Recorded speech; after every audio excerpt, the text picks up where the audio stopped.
You know, it was like this.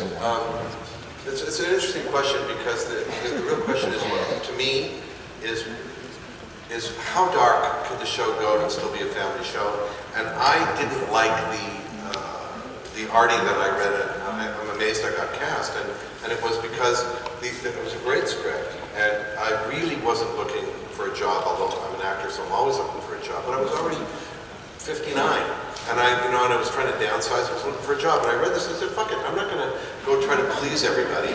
They've got a problem. They can't cast Artie. They can cast everything else.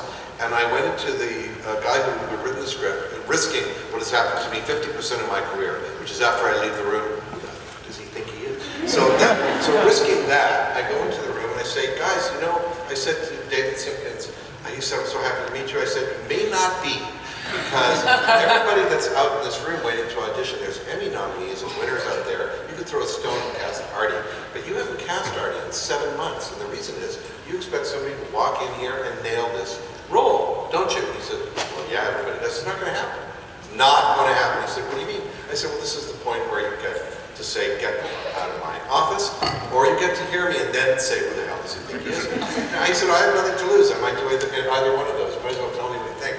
I said, what do I think? I think that it's not on the page, and no actor is going to be able to do it. And so he said, why are you here? I said, I'm here because I love the script, and I think I have a solution. Otherwise, I wouldn't show up to criticize, then I'd just be an asshole. So I am, but I'm not just an asshole. I said, so look, here's the thing. I think you created a master of ceremonies with no dark past and nothing. I think, you know what? I'm not even going to tell you. Let me just do it. I said, but don't get pissed off because I'm going to have to change to a writer. I said, this 20% of your dollar, I'm going to have to improvise it in order to do this. I can't do it. So he said, what the hell? Do it. And that's what I did. And I thought, I'm not going to do it. I can't do this show. And I'd be wrong for it if I wasn't bringing a dark side. What happened was, we did the pilot. After the pilot was over, David Simpkins was put aside not to be the showrunner. Jack Kinney came in. And Jack Kinney is a much more effervescent and less dark than David. And I went with what Jack was doing. He said, he said to me, I know you're trying to create a dark character, a dark side to this character. It's going to be there, but I want to create a family show. And you're going to hate and love the warehouse like you want.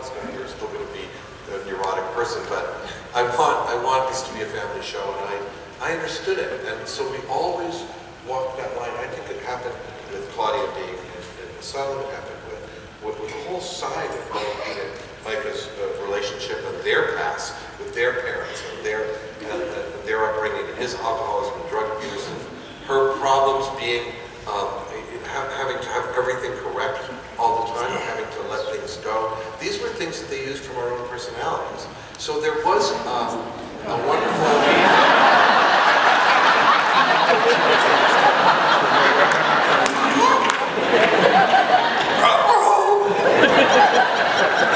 But he's been sober for 5-6 minutes. So, in answer to your question, it was the entire show. You should have seen me.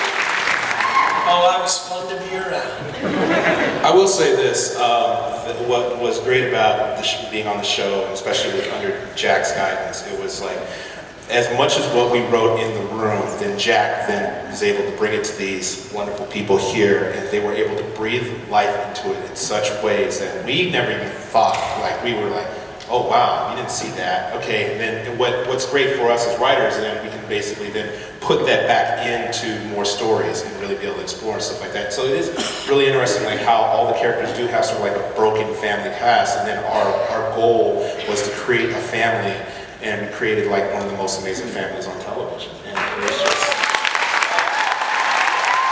it's a testament to their talent and who they are. She's crying now. I've already cried 4 times at now. I mean, at the... All I do today is cry. You know why? I'll tell you why. Here's what happens.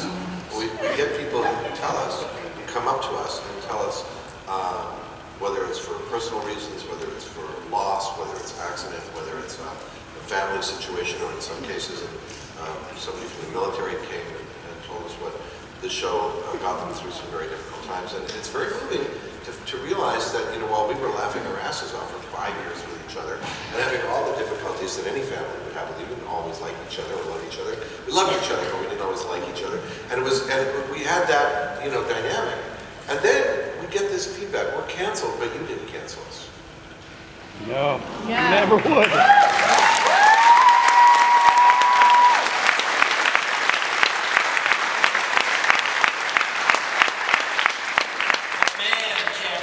Fight the power! We've already taken our big picture of the full room and the huge line outside, so yeah. Wow. Here we go, we got another question. Hi, Jonah. Hey, Jonah. Hey, Jonah, I remember you. Jonah! Oh my God. Jonah's going to be running a network someday. Give us all jobs. Right? Yes. So, first of all, I just want to say something about what Saul just said. How I'm in the hospital a lot, and this is a special time away from it. And a lot of that time in there, I spent watching Warehouse 13, season after season. I did like seasons 3 and 4 all in the hospital. So I just want to say thank you for making one of those shows where it really made me believe in endless wonder.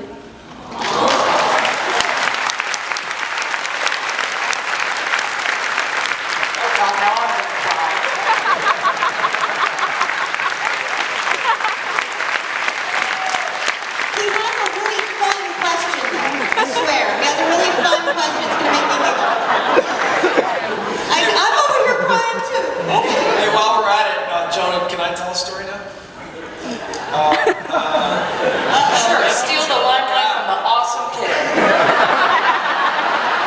And what else is new? Anyway, thanks, because now my story. I was telling a story earlier. I had a young U.S. Marine sniper who was in Afghanistan and Iraq. He came up to me and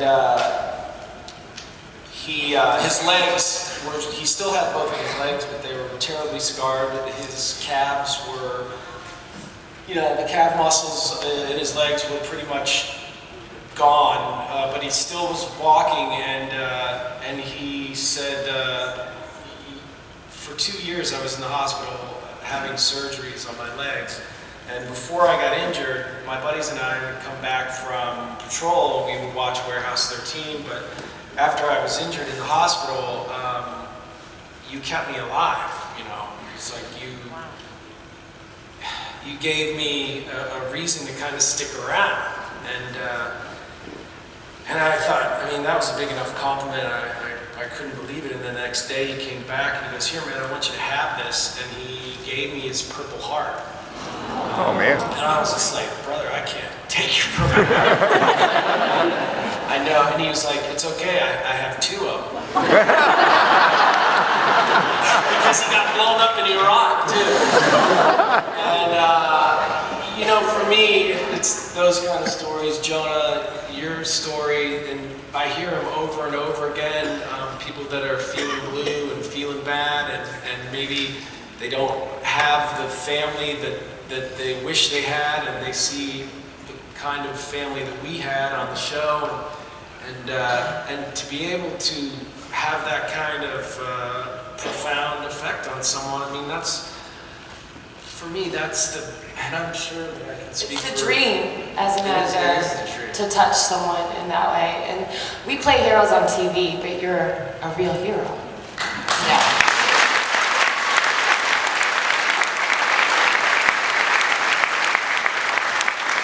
And now, before all of us weep more, we're going to ask Jonah's fun question. Okay.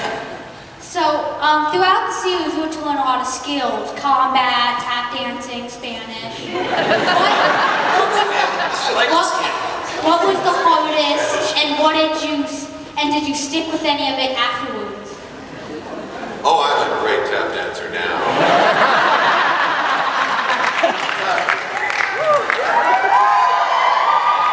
He's cheating. You can't see his feet.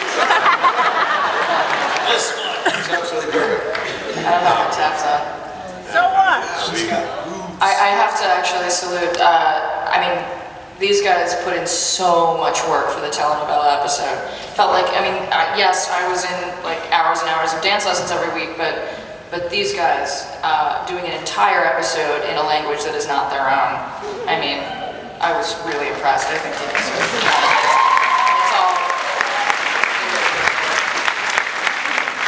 Jonah, I was really lucky that in terms of the stuff that I got to do on the show, like singing and playing guitar with Cherie Curry and dancing, the writers really, you know, Derek knows, I leaned on you guys so heavily to let me do that stuff, and they were really open to letting me bring my own interests that had been part of my life before Claudia into the show and give them to Claudia. And so it's stuff that I had before, and yes, it's stuff that I've stuck with, especially tap dancing. The stuff that I've stuck with, Jonah, is saving the world on a day-to-day basis. I gotta do it. It's in my DNA.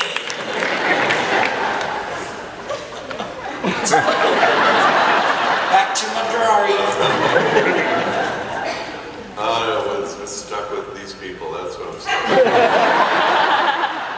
I got stuck with, after all these years of I'm doing a show on a regular basis, the only thing that's closest to it is doing 8 shows a week as an actor on stage. When you're doing 8 shows a week, and you know, but then you're doing it live, and everything's changing, and the worst show